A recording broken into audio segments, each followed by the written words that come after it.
So today I had the pleasure of visiting the Downlands Trust Old Lodge Farm. I was invited to a Meet the Lambs day, which was a day to say thank you to volunteers of the Downlands Trust and also members. I've been a member since I moved down to Coulsdon in South Croydon a couple of years ago.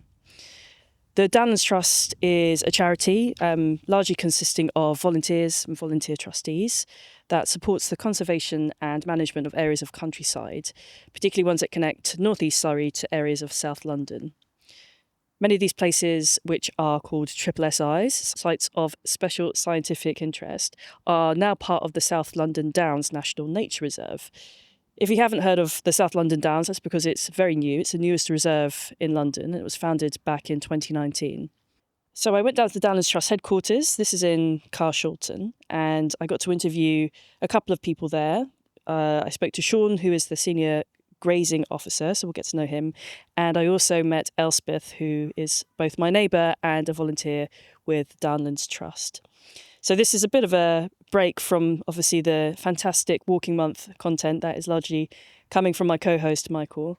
But hopefully it will encourage you to think about volunteering in some of your local green spaces where you might find sheep, cows and all sorts of other wildlife that keeps habitats at bay and hopefully finds a way to exist harmoniously with various walkers and visitors to green spaces. So do enjoy this episode. London has been given the first ever national park city status. London, the world's first national park city. Come and enjoy, because life's too short, really and truly. And London, wow, what an amazing city. So, greener, healthier, and wilder. So I'm here at the Downlands Trust and we're here for the lovely Meet the Lambs Day. And I'm here with one of the volunteers of the Downlands Trust, Elspeth, who happens to also be my lovely neighbour, which is great. So Elspeth, why don't you tell us a bit about yourself, how you became a volunteer with the Downlands Trust, and maybe what it means to you and why it is you wanted to be a volunteer in the first place. I first got involved as an urban shepherd, having seen a sign on Farthing Downs asking for people to check the sheep that were doing the grazing. And I'm a frustrated farmer. I was brought up in the Scottish borders. And so it was getting back to my roots as a chant. So I used to, on a Friday, go and count the sheep in a field and check that they were all healthy and happy. Over in Chipstead, one of the areas that they graze. But just from there, I ended up becoming a trustee of the Downlands Trust, the funding charity arm of the partnership. And my volunteering role has just expanded, and I sort of come at least once a week to the farm, which is the headquarters of the Downlands Partnership, and can do anything from lambing through to sheep shearing, building sheep pens, doing health checks on sheep, just anything at all. And for me, I just get so much out of it. It's really good for my mental health, being outside, but also having given up full-time work, it's a chance to meet people, which is something when you don't always appreciate when you step away from a job, that you lose social interaction. So, but no, it's great. And I would advocate sort of for anybody to come and sort of just give it a go. So you can do as much or as little as you want. So, and you always are appreciated by the sheep. So That's wonderful. Thank you very much. Well, if you still got time, could you tell us about, I guess, the year of a lamb's life? So obviously they come into the world around about this time. They get moved around the fields today. There's rotational grazing. When do they sort of go out in the open? What's the process? well, they'll spend sort of the lambing that we do here is all done in the field. So it's not done in a barn, nice and cosy. It's done how nature expects it to be done. So they'll stay with their mothers for the first sort of 2 to 3 months, and they'll be sort of gradually, after 3 or 4 weeks, they start grazing themselves. So they have a mixture of the mum's milk and the grass. And then, yes, they will follow and stay with their mums for the next little while. And then we do split them off because they have to then start to learn to sort of graze on their own and that. So that happens in the middle of summertime. And yes, there's about 35 different sites that we can graze all throughout the year. So they can be moved to any one of those sites. If they're a ewe lamb, they won't sort of lamb themselves until they're at least 18 months old, 2 years, just because we want to sort of give them the best possible chance to produce healthy lambs. We're not after numbers, we're after good, healthy lambs. So, and then they will, if they're a good sheep, they'll stay as part of our flock. So, That's wonderful. So you mentioned that obviously you've got a farming background, so maybe coming into something like this, you kind of have the skills already. But for someone who's maybe in this area, which is Carshalton, which is South London, if you're thinking, oh gosh, I don't have any skills, how am I going to learn? I've got maybe ambition. I just have never even touched a lamb before. Is it still the kind of thing someone can get involved in? What skills do they pick up? absolutely. I grew up in a farming community, although my parents weren't farmers, but it was just part of sort of growing up.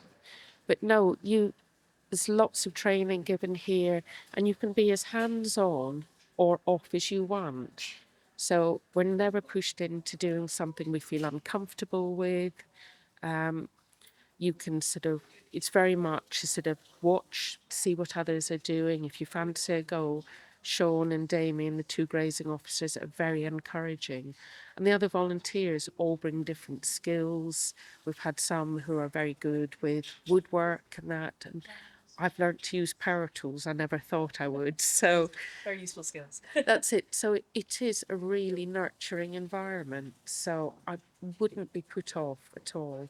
And we, in fact, have a corporate sponsor, Fidelity, based in Kingswood. And they come and do volunteering days. So most of the staff are sitting behind their desk Monday to Friday. But give them a power tool and they're well away. And they've helped build some amazing structures here at the farm and just generally help improve things. So, well, Wonderful. Thank you so much. you're very welcome.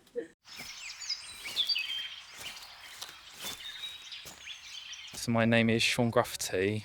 I'm the grazing officer for the Downlands Partnership, and we are supported in a large part by the Downlands Trust, which is an independent charity set up to support conservation work across the North Downs, primarily on chalk grassland habitat, of which conservation grazing is a fundamental element of ensuring its quality, favourable habitat. Oh gosh, you've just had a little lamb wander over. Who's this? This is Lenny. Oh. One of our orphans. So Hi, Lenny. his mum's okay, but she had 3 babies and he was very ill, so we had to take him off. And now he's very cute. We're horse training him to use at shows so that kids can carry him around. So he just wants to suckle everything at the moment, including my fingers. So Lenny is currently nibbling, trying to suckle Sean's fingers right now. How old is he then? He was born in April. Born in April. Yeah, it's only about a month or so. Sweet. Yeah, Baba. So what's going to happen? What does typically happen to a lamb like over the course of the year? So they get born around this time, Yeah. they get moved around. So we have Old Lodge Farm, which is a private farm owned by Surrey County Council. Uh-huh. It was originally set up as small holdings for soldiers returning from World War One, but now the Downlands Partnership manages it for conservation and also a place where we can lamb the sheep in peace and relative safety. So the lambs are born around springtime. They stay with their mums until around August or September, and then after about a month, once they're sort of more robust, they go out to sites and already begin working conservation grazing, Wow. the important chalk grassland sites. They generally have a very long and happy life with us, so our oldest sheep up to 12 years, 13 years-ish Wow. they can make, so hopefully he's got many more years to come. Bless him. That's so cute. And obviously, so the South London Downs National Park, that came into force in 2019. So what's the relationship between all of these green spaces and South London Downs?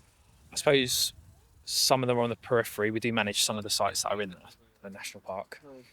So the chalk grasslands obviously doesn't recognise the borders that we make. So the buffer areas around this national park are still just as important and stepping stones for the chalk grassland habitat, which obviously would have existed as a massive swathe in the past. but the way we changed the land management means that the chalk grassland has massively declined. So essentially it's just that human impact on the landscape, grazing it with livestock, and the huge benefits that managed habitat has for species which have now adapted to that management of the countryside, which really it's changed too drastically for many of them to adapt to effectively. Okay, interesting. But would you kind of encourage people still to explore the areas, but obviously keep to paths, and like what sort of behaviours, if we're exploring this as we often do as humans? Yeah. What are some of the best behaviours that leave no trace is obviously a big one. So keeping your litter to yourself, ideally not picking wildflowers. Yeah. So it would be ideal if people didn't do that. I don't like to lecture people because at the same time I love people engaging. Yeah, so of course. I still love that behaviour, that at least they're getting involved. I think that's fantastic. We need far more younger people and people from different backgrounds getting into this stuff and feeling like these places are places they can visit. Sheep droppings all over me. And lost my train of thought there. Lenny, you're distracting. It's a very cute distraction. Yeah, absolutely. I'd probably say for us, so one of the sites we do in the national park is Happy Valley. Oh yeah. And last year we had 3 sheep killed by dogs. Right, yeah. So my personal one is absolutely pleased that people keep their dogs on leads around livestock. Absolutely. One of the sheep that was killed, which I witnessed, was a lovely black Labrador puppy, and at no point while it was slaughtering that sheep did it show any aggression. It was a lovely playful dog. Yeah. After it stopped chomping on the sheep, it came over to me for a cuddle and went back to its owner. There was no aggression whatsoever. Yeah. And the owner was in floods of tears, didn't realise that obviously their dog could do that. And I just wish people would recognise that their dog, of course, doesn't mean to harm, and I know people, it's quite an emotional subject, but it's not the dog's fault. You just have to put on a lead. It doesn't affect the dog. It's not going to be hurt by being on a lead around livestock. Yeah, of course. Yeah. So, and obviously a lot of this is volunteer led. So I was just speaking to one of your volunteers, Elspeth, and we were talking about what are some of the skills you need as a volunteer, but it sounds like you don't need to come at this with a particular skill set. You have to be maybe willing to learn, and you can pick up some skills. But really, if someone wants to come and volunteer, how do they get involved? So usually through the website, through the Downlands Partnership website, or through the Downlands Trust. We can often tailor the volunteer role to the person. So stock checking is probably quite a good one if you're not very, very fit, which is purely an observational role, making sure the animals are okay, checking their gaits, etc. It's good for the heart, the body and the soul. Absolutely. I also think, we will kind of take advantage if people are very skilled and use them to do whatever they can. I probably think the biggest barrier, which I recognise, is travel. So people who can't easily access these sites. Yeah. The public transport can be pretty bad. Okay. And they're quite remote, which annoyingly, partly that can be because that's why those habitats are still the way they are, because they're kind of on the land that time forgot. But obviously places like the South London Park, the Downs is quite good because places like Farming Downs, Happy Valley are quite accessible. Very accessible, so, So we don't struggle for volunteers in those areas. Well, I can see there's a lot more people around, so I'm sure you've probably got to get back to it. But what are you hoping to get out of today, I suppose? What's the purpose of meeting the lambs? Yeah, I think, the biggest thing is us saying thank you to our volunteers. So obviously they're unsung heroes. Hopefully they can bring their children, hopefully inspire their kids. Yeah. And that their kids can make a link of, this is why we do it. And also, sometimes we like to think everything is scientific and logical, but there's nothing wrong with a bit of emotion and a bit of a tie to cute lambs. There's nothing wrong with that. Do you know what I mean? It might sound a bit soppy, but then they get to meet the animals which in the future are going to be managing their areas. And I think it's nice for volunteers to see that they get a good life, by and large. Yeah. And get to meet each other, because a lot of their roles are quite silent. They go out on their own for the day that they're doing the stock checks. Then they get to come here and meet people that are doing the same site. They can chat, their families get to meet each other. I think it builds community. Oh, wonderful.